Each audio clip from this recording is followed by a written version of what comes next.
Imagine this. You are sitting in front of a big pile of unfinished projects. It's like a junkyard of half-written books, abandoned business ideas, and hobbies you dabbled in for a week before excitedly moving on to the next shiny thing.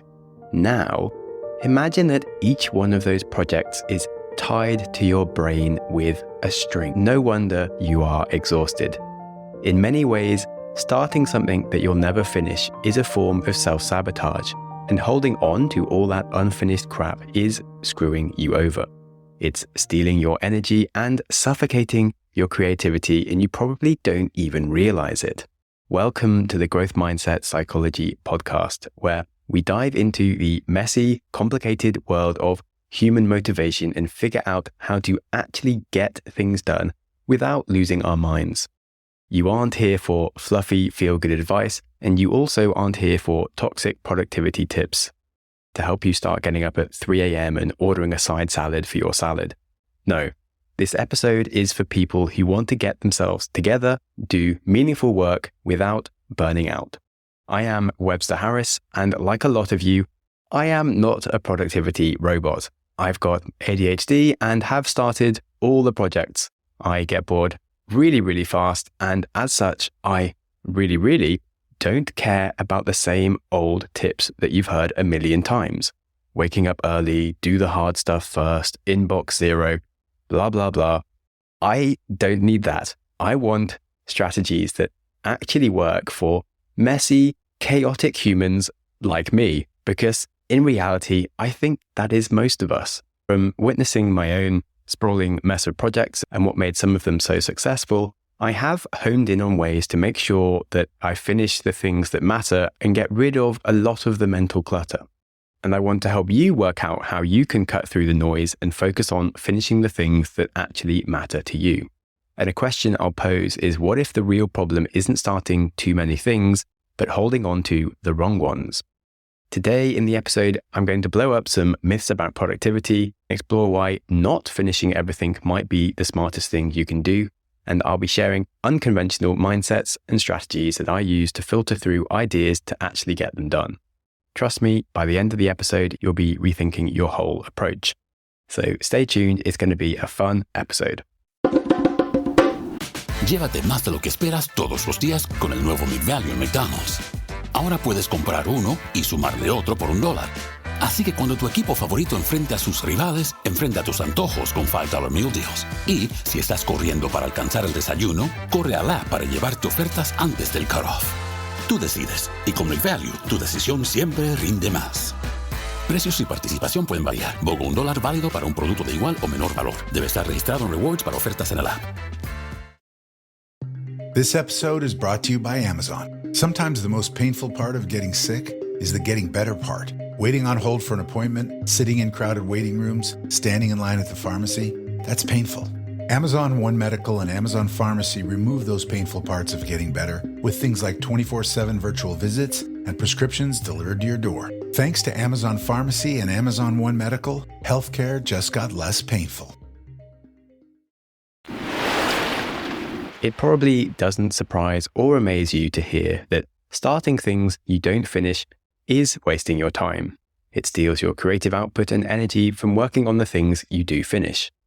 The fantastic idea you had years ago that you're still holding on to blocks your ability to seize the moment today. And my first essential piece of advice on helping you finish things is that you don't have to finish everything. Especially don't tie yourself up with baggage of old ideas. I think the productivity guru concept that we can work harder or engineer our routine or mindset to finish absolutely anything is dumb and not true. You can start many books, but you shouldn't finish them all. When a book becomes an unrewarding challenge that makes you not bother to read on most days, that ruins your reading habit, and it's better to abandon it and start new books that do excite you to read more. And often by avoiding all the stress and pain of trying to finish things that aren't right for us, we can move much faster. And it's the same with any ideas and projects. You know full well you can unsubscribe from all those newsletters that you don't read. You can also unsubscribe from the blog you aren't writing, the friends that don't text back, or the yoga class you barely attend. Just like ditching the book you aren't reading frees up room for new books, it's the same for that Wednesday evening language class that you don't really attend that could be used otherwise. Trying to be a completer freezes you when you want to keep moving. The important thing is to actually keep moving. The concept we have to stick with our commitments is backwards. It's okay to start lots of things, but you need to quickly learn what works, abandon what doesn't, and hone in on what's the actual solution, which is starting more of the things you do finish. Now, that sounds quite similar, I know, and it also sounds almost too easy. Start more things that I do finish. But often I find when you turn a problem slightly on its head, it does give you the genius solution. I start so many things that I struggle to finish. So if I just try to use some of those starts that I jump into to start the things that I do finish, more things get finished. And I'll explain why this is really smart from some behavioral psychology. There's a thing called the action model, where what makes us complete an action is our motivation to do it and our ability. And so if you examine your history and identify the actions that you finish, that shows you the things where you have both the motivation and the ability to finish them. And doing more of those is leaning into your strengths and interests. So to help you filter through all the projects and hobbies you might start, list the things that when you do start them, you subsequently finish them. These are the things that you enjoy and motivate and you are good at them. And if you're looking through this list and you can identify some of the ones that do create value, spend more time starting those things. And not everything has to create value. Like maybe you try to read lots of hardcore philosophy or psychology books and don't finish them, but you always finish lighter reading. If you want to get better at reading, just do more of the reading that works for you. And slowly you will build a muscle to work up to harder things. It's the exact same thing with exercise. Maybe you walk your dog every day, but you fail to really go to the gym. Cancel your gym subscription and walk your dog twice a day. Like you've doubled the amount of exercise you've done. Okay, easy, right? So obvious, and yet we feel like we have to jump straight to this really hard thing that actually we're not going to do. This is a huge life hack. So many times the answer is sitting here right in front of us and we don't see it. Going through those list of pointers I just gave you might really help you find what is your calling. I would give yourself some time to dwell on it. I remember writing down that idea a few years ago and thinking, wow, just doing more of what I do finish sounds so dumb, so obvious. It's almost too easy. I'm not going to think about it too much. Stop starting new things I struggle with. Start more of the things I don't struggle with and finish. And it genuinely took me like a year to realize how smart it was. And I finally started taking my own advice. And yeah, lots of things in my life got better because of that. I do more of the things I finish that I do a good job of. And that's great. After 6 years of running this podcast as a little side passion project, I've realized I could take it seriously and do it full time as a creator. Dreamy lifestyle, run around having adventures, working wherever I want. And my listeners have grown like crazy because I just spend more time doing the thing I'm actually good at and like doing. Yeah, brainwave, I know.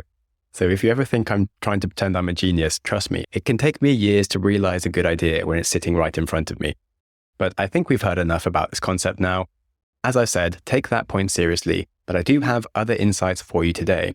As they say, variety is the spice of life, and I believe we should have lots of new and different ideas that we do want to finish because it's important for us to change and grow as individuals, which means exploring and taking on a variety of different things that we have never done before. I did promise you at the start of the episode a bunch of alternative tools to help you finish things, and that is what you are going to get. So, number 2, let's start identifying the blockers that you have, thinking about how to make them easier. We often tie ourselves to a really hard way of doing something that we need to. A brilliant habit to learn is the art of making things easier for ourselves, because this is very much tied to the concept of perfection. Things don't need to be perfect, they need to be done. And we know that striving to be perfect and not finishing means we aren't creating anything, we're just messing around. And when we have limited time in this life, we do need to do things rather than fantasize about them. I'll give you an example when it comes to my own writing processes. I really like to write very long, thought out pieces that go on several tangents, and I unpack them into some grand meta theory on life, the universe, and pretty much everything. That leads to me wanting to cover every single edge case because I worry there will be some odd scenario where my logic is flawed or someone can point a hole in it. The problem with when I write a post like that is that they are quite hard to finish writing, and they're just as hard for a reader to finish reading because they're like 10,000 words long. Before I publish anything, I obviously try and edit it a few times, but because it's so long, by the time I've finished editing it, I've already forgotten what the start is and I have to re-edit it again. And I hate doing that and put it off. A lot of my really, really long ideas that give the perfect answer to everything in life never get published. What I have to do is create some clarity on the goal. Give myself a target on what it is I want the reader to think once they've finished reading it, then set myself a word limit and a time limit to create that effect. By doing that, it forces me to make some difficult decisions and establish real priorities in what I'm writing about, but the work becomes 10 times easier to finish. Because I know I don't have to answer absolutely everything, I can get much more creative and invent better analogies that cover more of my bases up front. Thus, more things can get done and published. Equally, another blocker that used to come up from my writing was trying to format everything perfectly, optimize the title and the keywords for SEO, maintaining a jazzy website, and all of those things just added tasks that held me back when really what I wanted to do was write consistently. I gave it all up, went onto Substack, and I just write the things I want to write without really caring about the perfect title or any of the formatting because it's all done for me. And I don't have to maintain any website, it just goes onto Substack and it's there and I'm done. It's easier, it's not perfect, but it's quite good. And for 20% of the effort, gives me 80% of the results. So yes, we've all heard of the 80-20 rule, but the lesson here is to identify the goal of what you're doing and try to remove as many of the non-essential blockers that are getting in your way to turn the task that you wrestle with into things that you finish with more ease and more enjoyment. Returning to the action behavior model, where actions that get completed are down to our motivation and our ability, one big factor of our ability is just how much time we have for it and just how many little mental efforts we have to do from re-going over things. If there are a bunch of just annoying little, slightly difficult tasks in between the main work and then shipping it, to try to remove all those little things that don't actually matter. Okay, so we've learned we can look at the things that get in our way and stop us and make them easier. But what about those big, hairy problems we just can't ever make ourselves do? These are the dangerous blockers that we can't or won't beat. Ultimately, in life, there are lots of tasks that have many elements in them that we really, really enjoy. But they also have an element of them that we really, really don't enjoy and can't complete. And when that happens, we could be in for some real trouble. Let's say you run a creative business, but you just can't do accounts, for example. To run a business, you have to do your accounts. That is a recipe for trouble. And if we can't find a way to make things easier for us or enjoyable, we have a few options. We can either try and force it into our brain that it is so important and so essential part of a process that we do start doing it, and we have to tie it to how much we really want to do the other thing.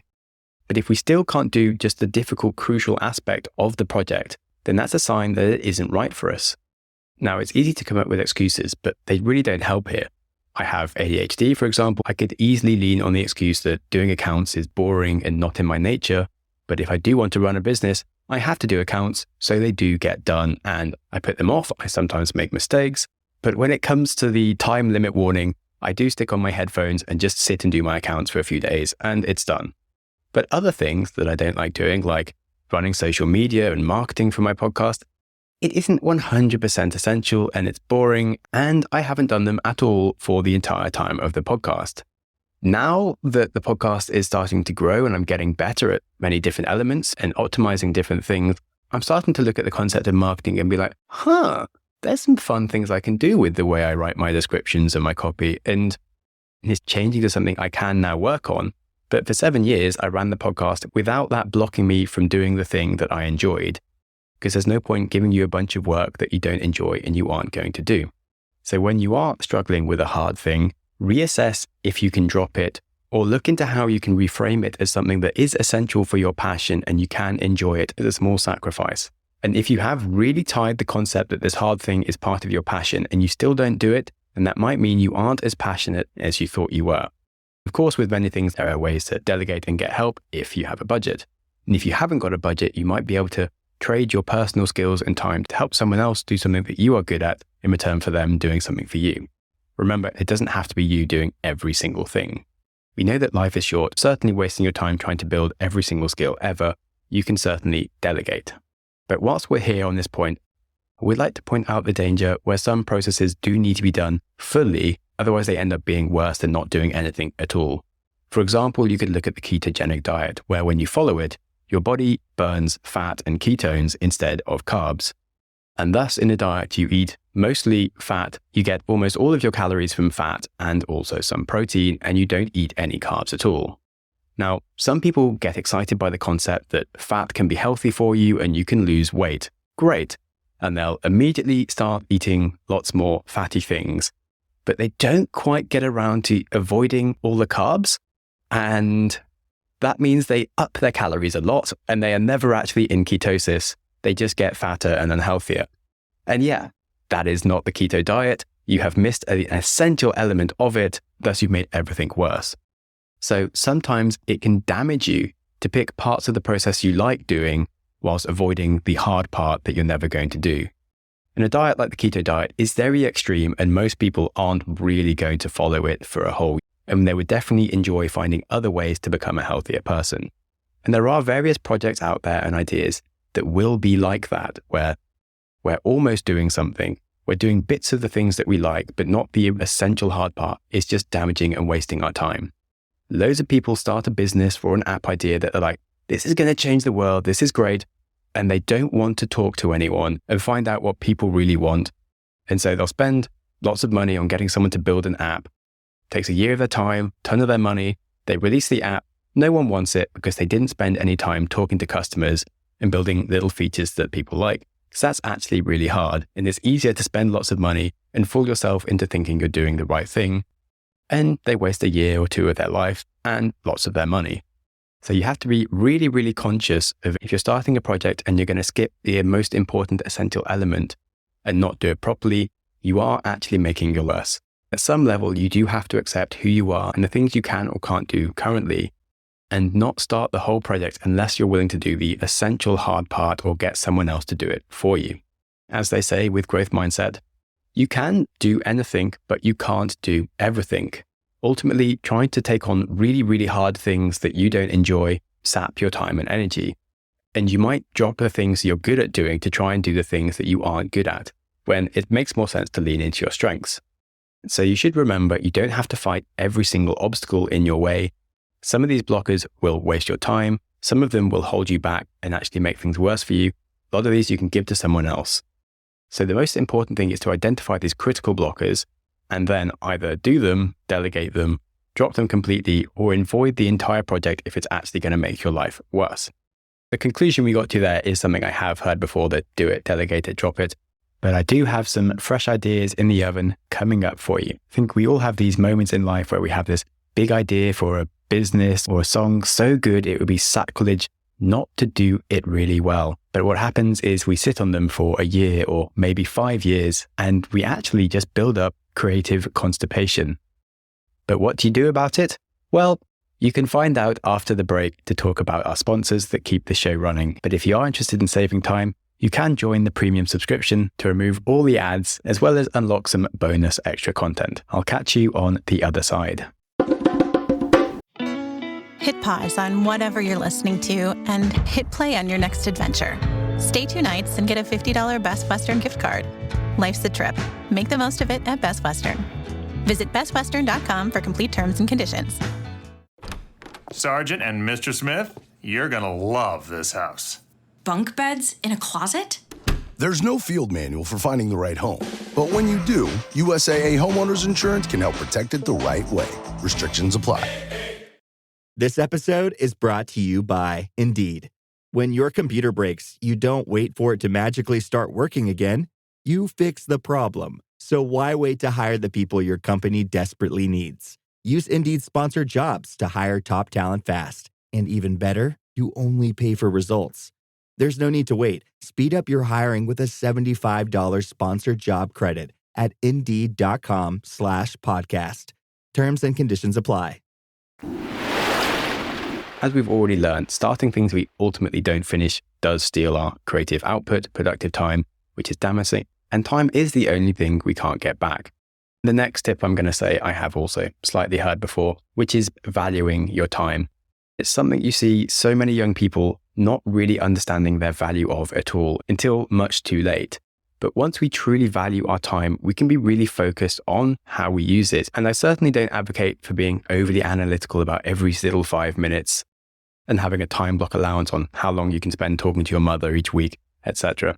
Like, that's not too helpful. But having a hypothetical valuation of your time can be really helpful. Naval Ravikant, for example, he put this hypothetical valuation on his time as $1,000 an hour, just to make himself take himself seriously. And it can really prevent you from doing low-value work for other people. We feel this obligation that we should do things for people when they offer us stuff to do, or especially if it's going to be paid. But that's a great way to waste our time not doing things we really want to do in life. When you value your time highly, it helps you plan the day effectively, and it helps you say no to the little projects that can fill your time that aren't going to be that useful for you, and focus on the most important things and the things that you're going to finish. I really don't like the concept of squeezing every single second of your life for absolute total value and making as much money, because it's not really all about money. Maybe some of the things you value are just doing nothing with your weekend, or spending some time doing art or walking and playing games.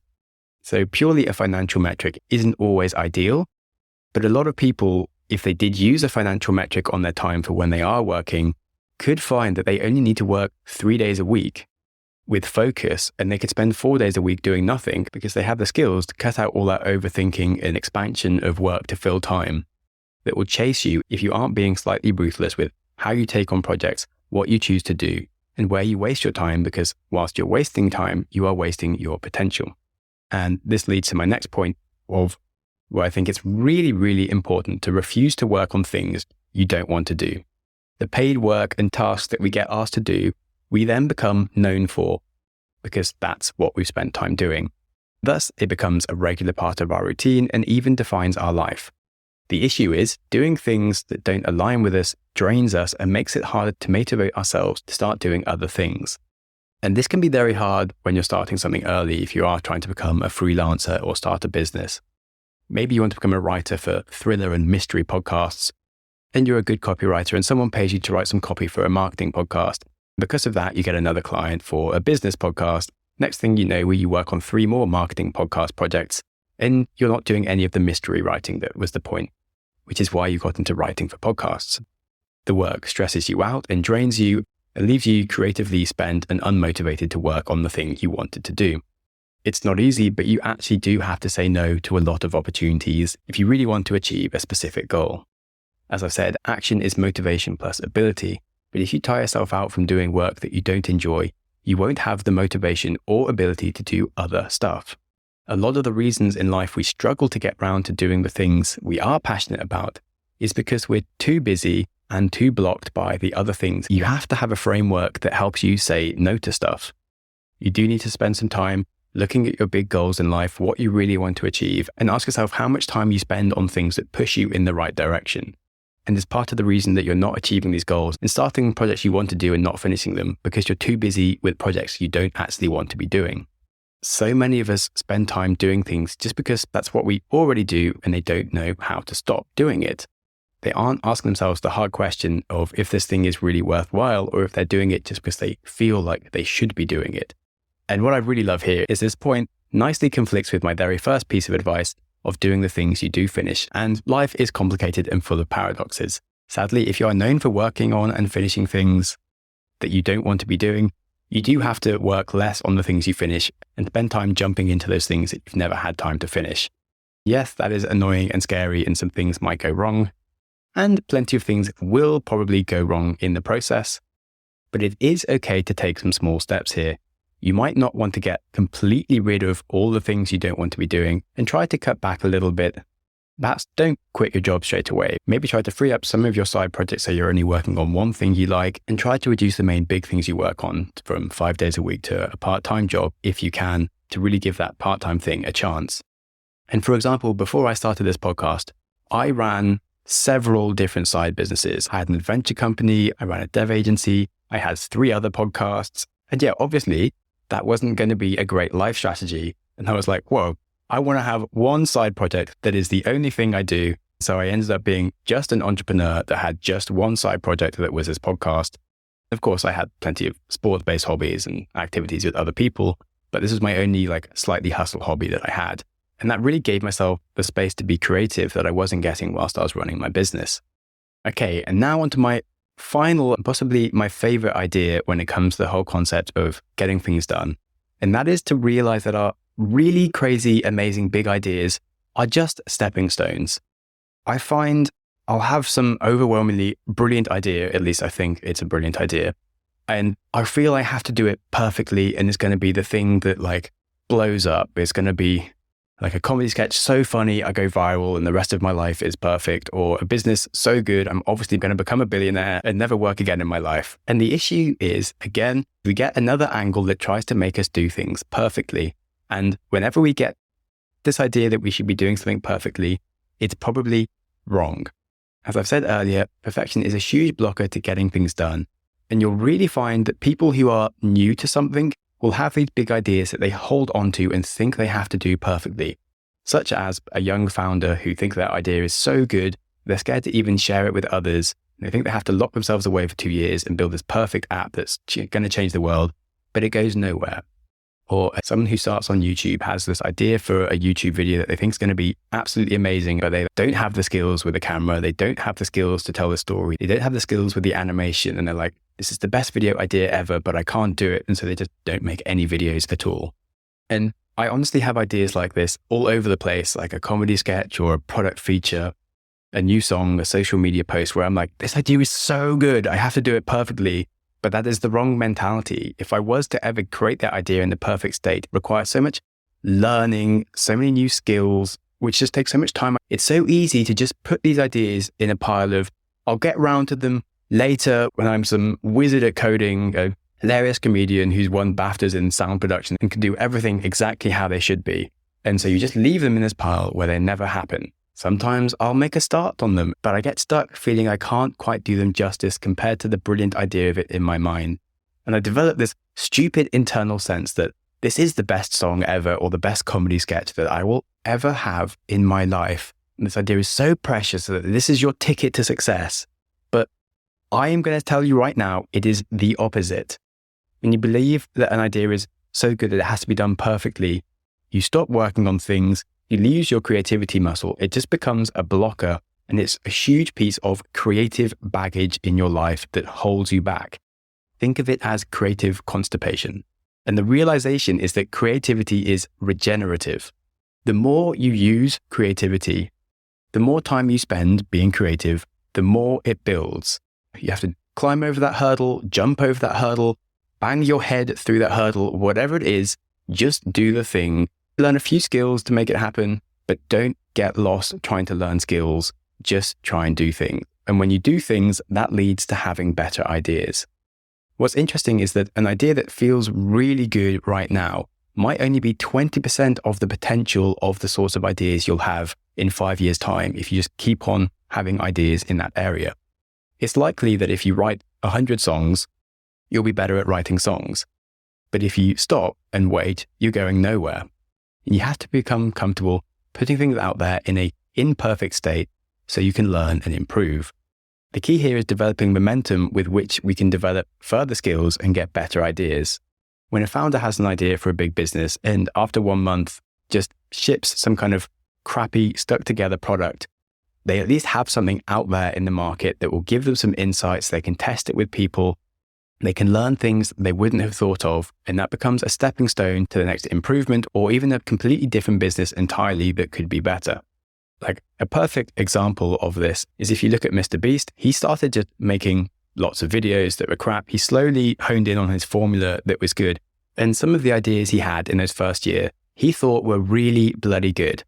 And he did his absolute best at the time to make them what they were, but he never sat down for a whole year just to make one video, when he knew he could be making 2 videos a week. And by constantly shipping things that weren't perfect but were still quite good, he got better and better at making videos. And it was only the process of working on so many videos and growing his channel that gave him the capacity to have the idea for his Squid Games video, which was just such a massive and huge idea that totally blew up, became his biggest video ever. But if he'd got stuck with one of his first ideas a few years in, if he'd allowed that creative constipation to build up, you'd never have gotten to the size to even have the ideas to build a video as massive as the Squid Games video. And a lot of us will have this idea for a book or whatever that we think has to be perfect, and we'll hold on to it for 20 years and do nothing, when we could have just been shipping something regularly, and within 5-10 years of doing that thing regularly, we'd be having wildly better and bigger ideas. It's so much more important to unblock yourself, to keep that flow of creativity going. So remember, if you do have really big brainwaves, do not protect them. If you feel like an idea is really good, the most important thing you can do is fricking get it out there as quickly as possible. Good ideas are just stepping stones on the path to more good ideas. If you don't cast that stone, you can't use it. You can't move on to the next stop. Unblock yourself. That idea is just part of your path onwards. Remember that value is doing the thing, not holding on to the thing. Value is made by the people who create stuff and not by the consumers. So as we've learned, it is important to finish things. Think in life that you can regularly and reliably create is making value as long as you finish and ship it. Writing 30,000 words of a book that you don't publish could take half a year of your life, but at the end of it, you've published 0 books. It's better to write 30 blog posts, each of 1,000 words, where you publish all of them, because that's 30 ideas that have gone into the world. Don't fight an uphill battle pushing on doors that won't ever open for you. Double down on your strengths. Think of alternative ways to deal with your weaknesses and make things easier for yourself in life. And as I said at the beginning, don't finish what you start more of what you finish. Now, some questions I'd like you to ponder to really help put this into action would be, firstly, what tasks do I reliably finish? And which of those could create value if you did more of them? Then look at what are your unfinished projects. What are the specific tasks within those projects that you are avoiding that perhaps blocks you from finishing? How can you make it more likely to complete those difficult tasks by making it smaller, delegating it, changing the time of day, doing it with other people? Or can you just remove the difficult part of those tasks entirely? Then try and look at any of the projects that you start that you know you probably won't finish, but could actually be very damaging because it takes some money, takes a lot of time, just becomes a big commitment in your life that isn't going anywhere. Try and think about what is your goal when you start those projects and if there's a different way to achieve that. Next, start looking at your interest in life, like how much time do you put into things that you don't have interest in due to just the people around you being interested in it or the fact that you get paid to do it. It's just become your thing. Reassess what your goals are in life and what things you should be saying no to give yourself more energy and time for the direction you want to be moving in. And think about how you could revalue your time to make sure you prioritize what you work on. And finally, I want you to think of all of these really good ideas that you've had that you've never done. Think of them as just this big brick wall in the way of your life getting to the next stage, and realize that this wall can be turned into stepping stones that build the path towards where you want to go. If you let go of perfect, do an easier, enjoyable version, just ship it, move on, relieve that creative constipation and let the ideas flow forth. The truth is, you can always revisit that idea 5 years later and do a better version when you have more skills if you want, but you just have to get these things out there and done. Don't hold on to your brilliant ideas, ship them. Okay, those questions are in the show notes. If you enjoyed the episode and you have a friend who definitely has creative constipation, please share this with them to provide them some light relief. And remember that if you want to enjoy your life, it does start with enjoying today. Might not be easy, but it is important. Thank you so much for listening. Go you! Your consistency to reach the end of an episode is legendary. My hero! But when we learn things, it's important to reflect. So I politely invite you to take a pause, rifle through the biggest ideas you just heard. So here's your opportunity to hit pause and have a think.